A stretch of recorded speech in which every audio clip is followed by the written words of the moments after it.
indépendance physique tozwa ye etikali chacha ya molimo oyo atiki bonzambe ya bakoko na ye akokoma moumbu ya libela banamai yenge na bayaya na bambuta nyonso ya nzila Congo to na mbongi na nzila Congo tozosenga na bandeko nyonso oyo balobela mambo bokoko oyo nyonso baloba mpona mukimbangu biso tozali awa tozosangana awa oyo bali kolanda biso akoki kolanda biso mpe na www.nzilacongo.com wana site na biso oyo asika bokoki kolanda biso kuna bokoyoka manaka ebele bamate ebele oyo ye moko na bikombo miswaki ateyaka biso et puis makambo ebele nyonso oyo ezali oyo par exemple besoin aya kokutana na biso kosangana na biso akoki koya mpe na Forest Gate akozala le bienvenu na nzila Congo. Et puis topesa mpe message na biso na bandeko nyonso oyo baolandanga oyo baolanda biso que le 11 octobre toa na fête na biso ya Fumukimbangu boye ebele boyoka message oyo mpe ayebiki aza na mutu na ye to bato na ye mpe atransfere mpe message mpona bandeko tu oyo bakoya le 11 wana bakozala le bienvenu na nzila Congo. Tomeka moko otambusa mwa micro na biso toloba mpe kaka ndenge ezala bambuta na bayaya basolola mpe baloba yenge mbuta yenge yaya neni mbongi eleki bien matondo en tout cas mbongi eleki bien po yango ezali esika toyaka kobelela bakulu na biso donc yango elekaka kaka bien.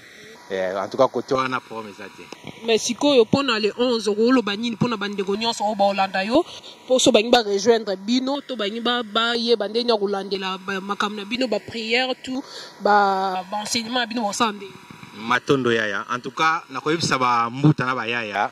biso tosanganaka awa na Forest Gate oyo ezali esika tobelelaka bakoko na biso bancetre na biso tosambelaka nzambe lolenge bakoko na biso bazali kosambela avant que mundele akokosa biso yango naza kobela bambuta nyonso so natali lelo na Europe bato nyonso bakoma kolobela koma mvuluzi Kimbangu Simo Kimbangu boye na boye mais ebele bazolobela ngo na bandako eza malamu te ntango ozobela bancêtre nazobela komba Kimbangu fo koyaka place oyo bazosangana mpo botya moto ensemble bobela kombo ya Kimbangu mais eza kaka na babalabala bolobaka Kimbangu ingeta mais place yango bozotya makolo te eza bien te yango na kosenga bambuta nyonso na bayaya le 11 octobre tokosangana awa na Forest Gate mpona kokumisa mvuluzi na biso Kimbangu na kosenga na bandeko nyonso bambuta nyonso boya tozala ensemble tobela baprofete na biso batika biso ekozala First of all, I want to tell you that in October 11th, we're having a celebration for Fumukimbangu. So I'd like to invite everybody that comes down. It doesn't matter if you don't know Lingala or you can't speak. Come down and partake in a celebration. I also want to invite you to Zila Congo. Why I want to invite you to Zila Congo? Because Zila Congo is the way of our ancestors. Zila Congo is where we learn to pray and sing in Kikongo, which is our traditional African language. It's more about you getting in touch with your roots and your heritage. So I'd like to invite everybody that comes, people from my country, Trinidad, whether they're from Jamaica, St. Kitts, St. Vincent, whether you're Black, British, whatever you consider yourself, you're connected to Africa and you have your roots and your heritage in Africa. So come down. It's right here in Forest Gate, just at the community center, just outside the Forest Gate train station. You'll get the details on the address. I'd like to just invite you to come down and partake and celebrate with us. ingeta donc so bayela na biso bayaya po na loba. Moi je m'appelle Yaya Lomano Koyani. Ça fait un petit moment que je viens ici pour pouvoir connaître l'histoire de notre pays, parce que j'ai fait depuis que je suis née en fait. On m'a toujours parlé de la religion catholique, de la religion chrétienne. Et j'ai toujours entendu parler de Jésus, j'ai toujours suivi la religion chrétienne. Et depuis que je suis venue ici en Angleterre, j'ai entendu parler de Fumukimbangu, parce que depuis que j'étais née, j'avais jamais entendu parler de Fumukimbangu. Et grâce à mon arrivée ici en Angleterre, j'ai entendu parler de Fumukimbangu, de comment mes ancêtres priaient avant. Et ça m'a vraiment, ça m'a interpellée. Je me suis dit, bon, pourquoi je me prends la tête à suivre des religions étrangères, parce qu'on a grandi, moi j'ai grandi en France, Et j'ai eu plusieurs amis. J'ai eu à connaître des amis. On a grandi avec des Chinoises, des Arabes, des Algériennes qui suivent toutes leur religion en fait. Des Chinoises, elles ont grandi en France, mais elles suivent leur religion chinoise. Et moi, je me suis interpellée sur l'Angleterre. Je me suis dit, Priscilla, pourquoi suivre la religion chrétienne au lieu de suivre comment tes ancêtres priaient auparavant. Donc ça fait un petit moment, ça fait pas très longtemps que je suis ici. Mais en tout cas, je suis satisfaite, je suis très contente. Et le 11, nous avons la fête de Fumu Kimbangu. Et puis je serai là avec ma fille et mon mari parce que je pense que c'est la voie que je dois suivre. C'est la voie de mes ancêtres. Indépendance physique tozuaye etikali chacha ya molimo oyo atiki bonzambe ya bakoko na ye akokoma moumbu ya libela banamai tokobunda bitumba ya kimia Yoko oloba nini à propos ya le 11 ya fête ya mvuluzi Fumu Kimbangu et puis okoiko benga pe bandeko bavai na bandako baza mposa ba yame bazota bikuna basala nini baloba nini basala eloko nini okoiko sa nini pona bango et olobela pe fête na minu ya le 11 mato yenge na bambota nyonso bazana mokili mobimba bo ndenge ezali awa toza na fête ya mvulunzi na biso mvulunzi Kimbangu ezala le 11 ezala le 11 eza samedi bao nyonso bazali bambuta mususu po bamususu bazobelela kaka ingeta bayebi tina ingeta yango te place euta bayebi te il faut baya siko na source ba penza na place yango penza ki ingeta ebanda penza ingeta bayoka pe mateya yango penza bien po balanda penza ki ye moko penza longi na biso na biloko mo biswaki banini akoteya po alimbula bino pe ndenge batu mususu baali wana banini bazoyoka kaka histoire Fumu Kimbangu po mutu mususu azobeta na histoire ayebi kutu te ayebi source te il faut boya benza boya oyoka benza ke source nango ndenge nini ye moko benza kolimbela bino histoire ya Fumu Kimbangu na ingeta ndenge nini ezali po ye mutu amemi bokoko benza na kati ya diaspora biso siko tozalaka na ye yesu ko limbula biso soki boye awa nde bokolanda benza mateya yango benza bien ndenge nini ezalaka yango ke bao nyonso bozali wapi partout banini toza na fête benza toza na mayanga ya munene biso tosepela nango tosepelaka benza ke le 11 boya tokutana tosepela pe boyoka mateya boyoka ye moko benza ye melongi etu ateya bino benza ke makambo ya Fumu Kimbangu ndenge nini ezalaka po boyeba makambo ndenge nini ezalaka yango le 11 toza na mayanga ya munene awa na Forest Gate wana eza na Dining Hall na Forest Gate na sima kaka station Forest Gate soko kitira na sima na banini boye boya tokutana tosangana matondo ya ingeta matondo vraiment na sepeli trop ya trop na ndenge aussi kotuna motuna wana ngala zoko se présenter ngai mbutangangu boyebi na kati ya banzila Congo donc o abeleli Selassie ou bien abeleli Somao nde bolobaka Somao premier donc ngai wana quoi et puis fondateur ya Mbonda Kamikaze donc ngala za koto banzela na landa koto yango puis bozona ba preuve donc deux fois te toza donc soki tobimisi kaka ben sima tobi tobeta côté tout donc carton mpona komba mvuluzi Kimbangu nazoya kodefendre mboka na ngai nanu à travers instrument na ngai mponga nabetaka mbonda lokola mbondo ezaki bakoko basalaki yango donc fona respecter nzela na bango yango ngai napona déjà maintenant obisa bino mpe bandeko ebele baoyo bozali na bapale baoyo bazali na makidiba na bamoma oyo bandeko na ngai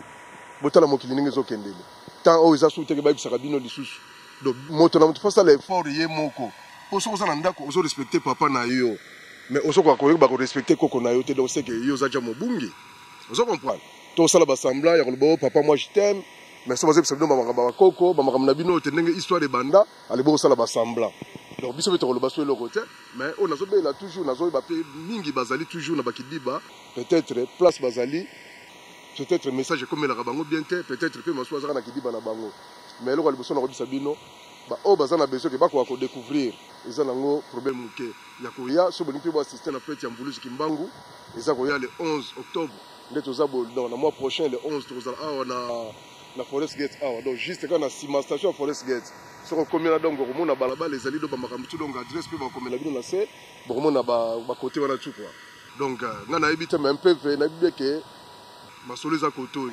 mpo bakosi biso trop bato bakosi biso bango bakoti pito pale mais biso mpe na bango tovandi to kotala na kaka na bango mais tozoko comprendre teke tozongo na bobiso quoi Merci. Ingeta. Yenge. Donc, le 11, eza mokolo ya Fumu Kimbangu. Mokolo wana mutu nyonso oyo azali na temps yaka osangana oyoka vraie histoire ya Fumu Kimbangu. Fumu Kukongo, Fumu Kimbangu, Fumu Kukongo, Fumu Janzenza Lukatula, ya lelo mandala tweti lenu. Yeka kaza mokonzi ya Kongo, donc boya koyoka lisolo ya Fumu Kimbangu. Matondo ingeta. Na evite so ba mbuta msu bazali balanda biso na www.nzilakongo.com wana site web na biso bozwa baya ya Lombe, baya ya Kina, bambute beleka bozwa biso na www.nzilakongo.com wana site na biso ingeta ya esengwa mingi pona kozwa micro pe pona kopesa sango na bandeko nyonso esika bavandi ya solo touti na Nzela Kongo ndenge toalea touti na mayangani ndenge balobaka touti kokumisa bakulu na biso na kati ya mbongi atuka tosepe na libanda tokuti pe bayaya ya Nzela Kongo o basimbi o kote ya media atuka bakali kopose biso ba question pona koloba ndenge nini makambo yango ezali ya solo Nzela Kongo eza na kati ya site ya Nzela Kongo ndenge bayaya bauti koloba pe ya na biso asimbi media na kati ya Nzela Kongo azali kopesa message ya solo pona koloba ke Nzela Kongo eza na site yango ezali www.nzilakongo.com kuna soko koti o nyonso etangami ya bokoko o nyonso balobelaka bokoko soko ke kuna antuka okokuta bango kuna bazali kolobela o etangami bokoko o nyonso yo vandi na ndako to lala pongi to lamoka mateya oya kalo ya bidorma oyo bandaki kolalisa batu pongi yango lisusu te tozala mateya oyo elamusi batu oyo elongoli batu na nzela ya bobungi emei bauti na nzela ya bolamu oyo nzela bakoko na biso batambolaki yango wana ezalaki nkulu oyo toyokaka kinkulu ya bakoko na biso ndenge batambola yango na biso lelo tozongi na nzela wana pona koyebisa yo na ngai tolamuka lelo tozotelema tozolobaki ya solo tala mabele na biso tala mboka na biso ndenge ezosufri ndenge ya solo tozosufri pona nini tobosani ke topesa bakoko na biso mokongo tokipe bango te toniata bango tovweza bango tomona bango lokola batu pamba bango balobaki na biso soki totali bango bakotala biso me biso tozotala bango te tozopesa bango mokongo tozokontinue kovweza bango me tozokontinue mpe kosufri kaka na pasi na biso bandeko ya nango susu makambo kobomba te yo nanga fo totelema tocomprendre ke totourne regarde na biso mpa na bango toyebisa bango ke bino bolobaki so totali bino bokotala biso yango na biso totali bino botala biso bosisa biso makambo ezali kotungisa biso na mabele na biso ya Kongo tala bana Kongo ndenge bakomi biloko pamba na kati ya mokili bakomi kosakana na bango lokola basoso lokola bangulu lokola biloko moko ezanga ntina ya solo Kongo ezali nzela ya kitoko yango yo nanga totelema toya bazobenga biso na fete ya grand maître na biso ka grand prêtre de prêtre oyo asala makamusi na kati ya mokili babomba yango bakoka koloba yango te yango na fete na ye ezali le 12 mais le 12 yango etombe dimanche biso tokosala yango le 11 ezali na kati ya Forest Gate bakotiela bino adresse wana po yo nanga oyo nyonso alamuka na nzela ya bokoko aya ayoka masolo ya Fumu Kimbangu ayoka histoire vraie oyo amema yango na kati ya diaspora nyonso oyo nyonso baye libanda ya mabele ya Kongo oyo nyonso babima babengani badiaspora balamukaki kaka na mutu moko oyo babengi ekomo ya Nabi Lukombo Biswaki Nkosi ya Mbemba ye mutu atelemaki mpona kolamusa yo na ngai po tolamuka toyeba ke bakoko na biso baresistaka bakoko na biso bazalaka bakoko na biso basalaka mpe basalaka tina lelo yango wana ye atelemaki mpona kolamusa yo na nga me lelo tomona yango ezali pamba te mosala na ye azali kosala ezali komonana oyo nyonso bazali na mokili mobimba na Europe na Afrique partout baza na kati ya diaspora oyo baza na moyen ya kokoma baya na mokolo wana ya le 11 baya koyoka lisolo to lisapo ya solo ya vrai ya Fumu Kimbangu ebele bazokanga Fumu Kimbangu bayebi ete bamona ete me yo nanga toya koyoka tokumisa mpe tosepela na masolo ya kitoko nayebi te ye soki nazongisi na motuna oyo otuni ngai Matondo Mbuta Ingeta yango wana yango ka nde baoloba babengi biso le 11 toya tosepela na bango tosepela na fete ya Fumuki Mbangu tozala awa bato bauta France bato bauta Belgique bato boya bino bosinquiété te boya bozali bienvenu na biso awa toza na biso awa tozo sangana awa na France Gate ka nde bambuta na baya balobaki tozali a tozo yamba batu tu ekolo tu ezaka teke balobi Congo Mukongo non babi teke ezaka teke babi Congo elingi oloba ka ba Congo mutu fo baza non baobenga baluba bangala tutanga mokutu mongo nazali amen azobeta pe kikongo po ozwa pe idepete yango wana ifo otira pe na bana baloba mwa muke makambo oyo ya Congo Ingeta. And today we're all here to worship our ancestors, and we believe that in Congo and stuff that we can win and survive. That's what I'm gonna say. Okay, that's fine. Thank you, Ingeta. Bana pe kutu bazoloba bana ifo pe benga bana koya pe na bana kokota pe bana na bayeba pe histoire ya Congo esala biso pe bien ezate ke bayeba ka ke Maomé nani songolo pakala eza bien te bo okuta na baya ebele tozali awa baya bovia baya kina baya lomba mukolo baya lomba muke tozala biso awa bambuta bazali ebele awa okozala na yo o se sentir à l'aise quoi makamutu eza ngo bien les 11 boye ebele to bengi bino mais toutefois bolanda biso na www.nzilakongo.com yango wana bolanda biso na site na biso wana bomona ya lombe ye moko ozala wana topesa mwa bemission na biso tokosala mpona kopusa kaka kombo ya Vuluzu Fumuki Mbangu kwa mpona kosepelisa bana Congo tu oyo bana besoin baya mpenza tobengi bango tozobenga bango baya